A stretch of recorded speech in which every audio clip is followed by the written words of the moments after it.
Oscar Wilde, The Picture of Dorian Gray, Part 77.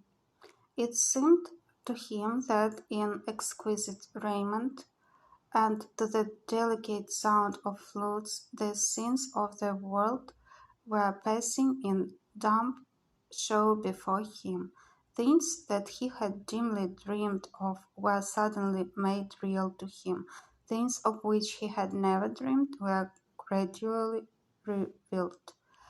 It was a novel without a plot, and with only one character, being indeed simply a psychological study of a certain young Parisian who spent his life trying to realize in the 19th century all the passions and modes of thought that belonged to every century except his own, and to sum up, as it were, in himself the various moods through which the world spirit had ever passed, loving for the mere artificially those renunciations that men have unwisely called virtue as much as those natural rebellions that wise men still call sin.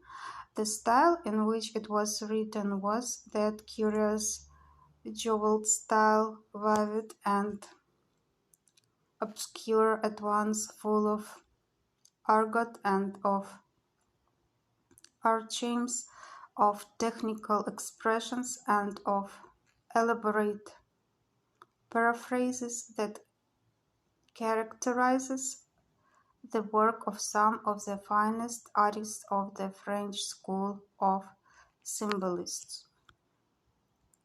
There were in it metaphors as monstrous as orchids and as subtle in color. The life of the senses was described in the terms of mystical philosophy. One hardly knew at times whether one was reading the spiritual ecstasies of some medieval saint or the morbid confessions of a modern sinner. It was a poisonous book. The heavy odor of incense seemed to cling about its pages and to trouble the brain. The mere cadence of the sentences, the subtle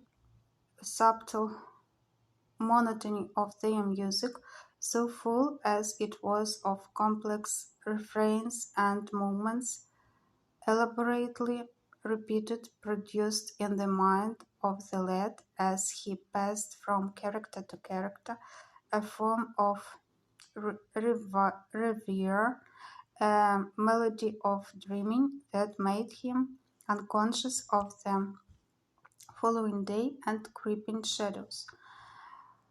Cloudless and pierced by one solitary star, a copper-green sky gleamed through the windows. He read on by its wan light till he could read no more. Then, after his valet had reminded him several times of the lateness of the hour, he got up and, going into the next room, placed the book on the little Florentine table that always stood at his bedside, and began to dress for dinner.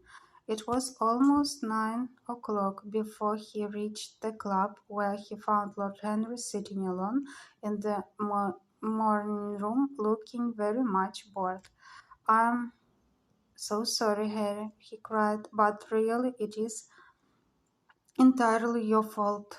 That book you sent me so fascinated me that I forgot how the time was going." "Yes, I thought you would like it," replied his host, rising from his chair. "I did not say I liked it, Harry. I said it fascinated me. There is a great difference." "Oh, you have discovered that?" murmured Lord Henry, and they passed into the dining room.